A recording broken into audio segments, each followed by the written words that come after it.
billionaire roboticism. We're all going to live like billionaires with robotic servants. We're all going to live in extreme wealth with robotic servants. See, it's not capitalism, socialism, communism, right-wing, left-wing, conservative, liberal, progressive, etc., etc. It is billionaire roboticism. Quite simply put, every one of us must live like a billionaire or live in extreme wealth with robotic servants. Yes, artificial intelligence is getting so advanced that every one of us can live like billionaires with robotic servants. In other words, robot, give me food. Robot, take me here and there. Robot, be my doctor. Robot, build me a house. The robots could build you 10 different houses, like in 10 different days. You can eat 100 times a day if you want. We're going to pass laws demanding that everyone must live like a billionaire with robotic servants. Billionaire roboticism. That's our solution. It's better than capitalism, communism, socialism, right-wing, left-wing, conservative, liberal, progressive. We're all going to live like billionaires with robotic servants. My billionaire roboticism movement also wants to create a union between Europe, North America, South America, and Australia. So I'm going to talk about a famous billionaire in every one of these areas, and also a prominent or indigenous, tribal figure and or king and queen in these areas. For our American billionaire, I'm going to talk about billionaire William Herbert Hunt. For our Native American chief, I'm going to talk about Chief Tamanend. And yes, I consider Native American chiefs the billionaires of their time. And again, this is just my opinion, but he's a billionaire of his time. The robot I want to talk about is the robot Opportunity. There's Opportunity right there. He's a Mars Land Rover. For our Canadian or Australian billionaire, I'm going to talk about billionaire Jack Cowin. Our Canadian First Nation chiefs, I'm going to talk about Chief Red Crow. And the prominent Aborigine that I want to talk about is prominent Aborigine Jackey Jackey. The British billionaire I want to talk about is billionaire Robert Warren Miller. And the British or Irish king that I want to talk about is Irish King Bryan Burrough. For our European billionaire, I'm going to talk about Swiss billionaire Hans Peter Wilde. For our European king, I'm going to talk about King Burebista, king of the Dacians. That's around present-day Romania. That was in ancient Roman times. And for our South American billionaire, I'm going to talk about Brazilian billionaire Carlos Alberto Sicupira. And indigenous Brazilian Native American chief, or Native Brazilian chief, Chief Arariboia. And pronounce me if I pronounce it wrong. And again, I consider Brazilian chiefs the billionaires of their time. And again, it is billionaire roboticism. Quite simply put, every one of us must live like a billionaire or live in extreme wealth with robotic servants. It's not capitalism, socialism, communism, right-wing, left-wing, conservative, liberal, progressive. Billionaire roboticism is the best solution. And again, billionaire roboticism, in order to achieve this, every one of us living like billionaires with robotic servants, we need millions of more roboticists. Our number one goal is to make robotics a requirement in all public schools, K through 12, and in universities, and private schools in order to get government funds. Create businesses and foundations that promote billionaire roboticism so it can be much more popular. Online videos and web ventures to make billionaire roboticism more popular. And we also want to pass laws that will make it a requirement that every one of us must live in extreme wealth, live like a billionaire, or live like a king or queen with robotic servants. And now our American billionaire is going to be William Herbert Hunt, American Native American Chief Tamanend, Canadian Australian billionaire is Jack Cowin, Canadian First Nation Chief is Red Crow, Australian Aborigine is Jackey Jackey. William Herbert Hunt is an American oil billionaire born March 6, 1929. His net worth in January 2015 was about $2 billion. He's the son of H.L. Hunt. H.L. Hunt was a very famous oil billionaire, like one of those Texas billionaires, those oil billionaires, that got a lot of oil in Texas. Very famous. He tried to corner the world's silver market with his brother Nelson Bunker Hunt and Lamar Hunt. Again, they tried to corner the silver market, but they failed. This was known as Silver Thursday. At one time, they had about 1/3 of the world's silver market, and they were trying to jack up prices, and they thought they were going to make billions. But the price of silver, it was a $1.7 billion loss because of this rule called Silver Rule 7 that, the Commodities and Exchange Commission, they passed this rule, and it made the price of silver decrease by about 80%, so they lost their fortune. This Silver Thursday is a pretty famous story in the history of people trying to make billions of dollars, in Wall Street and commodities. I remember this story actually quite a bit. I heard about it several times. Hunt went bankrupt, but he went back into the oil industry, and now he's worth at least $2 billion. Hunt lives in Dallas, Texas, and has 5 children. For our Native American chief, I'm going to talk about Chief Tamanend. He was known as the Chief of Chiefs and Chief of the Turtle Clan of the Lenni Lenape Nation in the Delaware Valley. He signed a peace treaty with William Penn. There's a picture of him signing a peace treaty with William Penn. William Penn got Pennsylvania because of this. And the Washington Redskins NFL team is a tribute to Tamanend. Tamanend is best known as a lover of peace and friendship. Also referred to as Tamami, he became a popular figure in the 18th century, especially in Philadelphia. He became a patron saint of America. It is believed that he died in 1701. Tamanend loved peace. Look at this. This is live in peace as long as the waters run into rivers and creeks and as long as the stars and moon endure. So he really wanted to live in peace. He was also known as Saint Tamami, King Tamani, patron saint of America. There's a lot of Tamami societies in America. Okay, there's a Tammany Hall on East 14th Street in Manhattan, featured a white marble statue of Tamanend. By the early 1770s, on May 1st, there were Tamami festivals all across the country. This is a letter that John Adams wrote to Abigail Adams' wife. This is King Tamani's day. Tamani was an Indian king of this part of the continent, and when Mr. Penn first came here, his court was in town. He was friendly to Mr. Penn and very serviceable to him. He lived here among the first settlers for some time until old age. The people here have kept sainted him and keep his day. On May 1st, 1778, General George Washington and the Continental Army held a Tammany festival while camped at Valley Forge. The men spent a day in mirth and jollity in honor of King Tammany. This is a statue of King Tammany.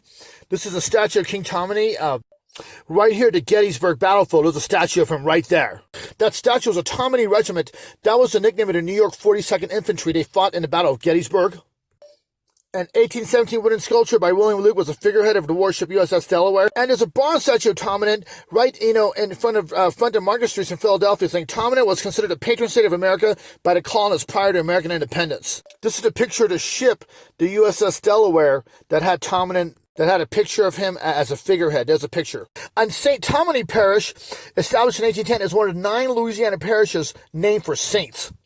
Jack Cowin is a Canadian and Australian businessman. He owns Hungry Jack's. Hungry Jack's is a Burger King franchise in Australia. He was born in 1943 in Windsor, Ontario. Windsor is right there on the U.S. border across from Detroit. Forbes in 2019 estimated his net worth at about $1.7 US billion. That's about 2.79 Australian billion dollars. In 1943, his father had been posted to Australia briefly by Ford. So his father worked for the Ford Motor Company. And Ford was founded by Henry Ford, and Henry Ford was a billionaire at his time. The famous Henry Ford cars. So yeah, we got to honor, we're all going to live like billionaires with robotic servants, and Henry Ford is a great billionaire that we should remember. He worked for London Life for a little while. While he was in Toronto, he worked for London Life. He decided to visit Australia to look for some business opportunities. He was in Sydney, and he noticed that there was long lines at his Chinese takeaway restaurant, so he became convinced that fast food would sell well. So he later returned to Australia to evaluate expanding KFC into the market.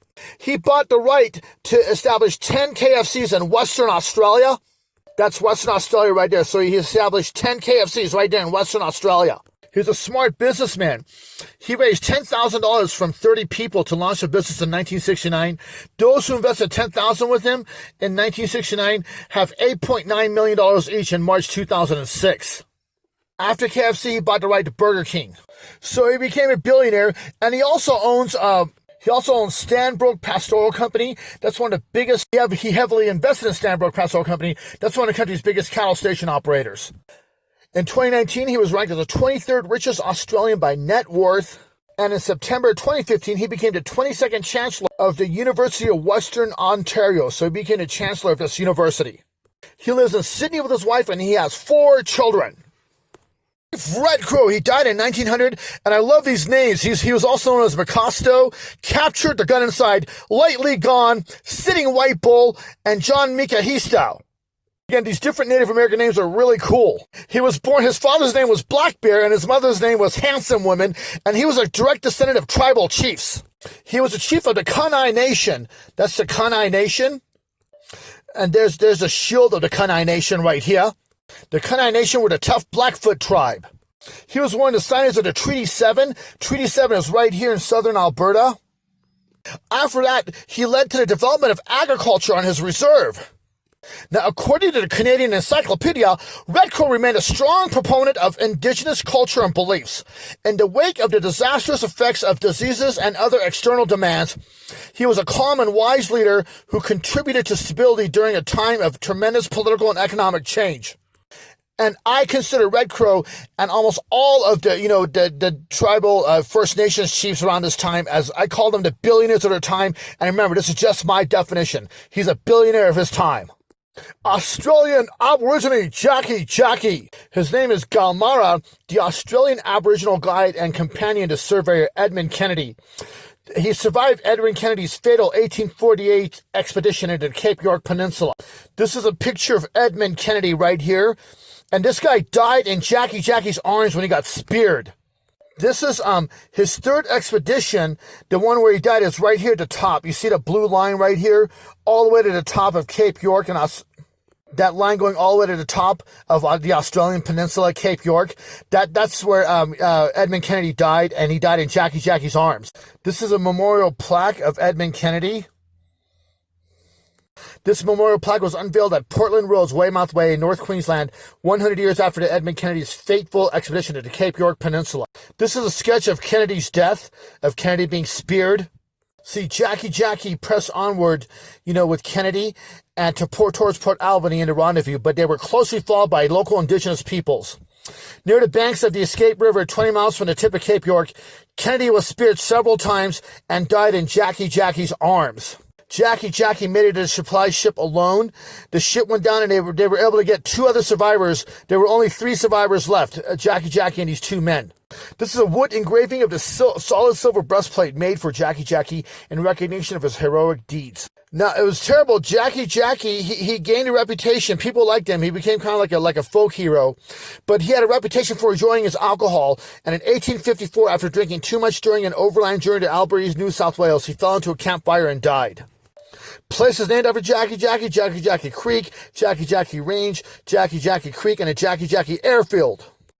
We're also going to talk about British billionaire Robert Warren Miller, Irish King Bryan Burrough, Swiss billionaire Hans-Peter Wilde, European King Burebista, Brazilian billionaire Carlos Alberto Sicupira, and Brazilian chief Arariboia.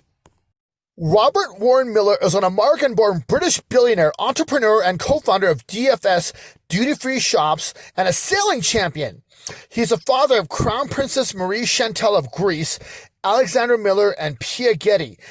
They were dubbed by the tabloids in high society as the Miller Sisters. Born in 1933 in Quincy, Massachusetts, his citizenship is British. In July 2019, his net worth was about $4.8 billion. He is a direct descendant of several Mayflower passengers, which is really cool. His father, Ellis Warren Appleton Miller, was a direct descendant of several Mayflower passengers. His mother, Sophia Sophie June Squarebriggs, was a Canadian-born former governess. And look at this. Miller's ancestry is rooted in the British North American colonial elite. He descends over time from Henry I of England, Louis IV of France, and William I of Scotland. That's a pretty cool heritage. He made a fortune in duty-free shops. And he's also a sailing champion. He's won sailing events. His boat has broken several world records, a couple world records. His wife was from Ecuador, Maria Clara Chantal Pesantes Becerra, and they have 3 daughters. This is a picture of Bryan Burrough. He is the High King of Ireland from the year 1002 to 1014. That's a really cool picture of Bryan Burrough. He is the founder of the O'brien Dynasty. The O'brien Dynasty is one of the most successful dynasties in medieval Ireland. There's a coat of arms for the O'brien Dynasty. He's a really skilled conqueror. Ireland had over 150 kings, and he became known as the High King of Ireland, so he was kicking ass. And there were several Norse sagas, like the Njal saga, the Orkneyinga saga, and Brian's saga. They all mentioned this guy Bryan Burrough as a really tough Irish king. This is a head statue of Bryan Burrough. There's a head statue right there, Bryan Burrough. The sculpture's right outside Chapel Royal, Dublin Castle. Tough guy. In his early life, Bryan's mother and father and several brothers were killed by Vikings and Viking raids. A tough warrior, he became known as a High King of Ireland, the toughest guy in Ireland. So that's Bryan Burrough. And I consider Bryan Burrough a billionaire of his time. Hans Peter Wilde is a Swiss businessman and lawyer. And until 2014, he was the owner and chairman of Rudolf Wilde GmbH and Company, KG. That's the world's largest private manufacturer for natural flavor ingredients for food and product beverage. There's the insignia right there of his company. He was born in June 1941 in Heidelberg, Germany. His nationality is Swiss. Went to the University of Mannheim. And in 2017, his net worth was about $2.7 billion US. He has 2 kids. He was the son of Rudolf Wilde.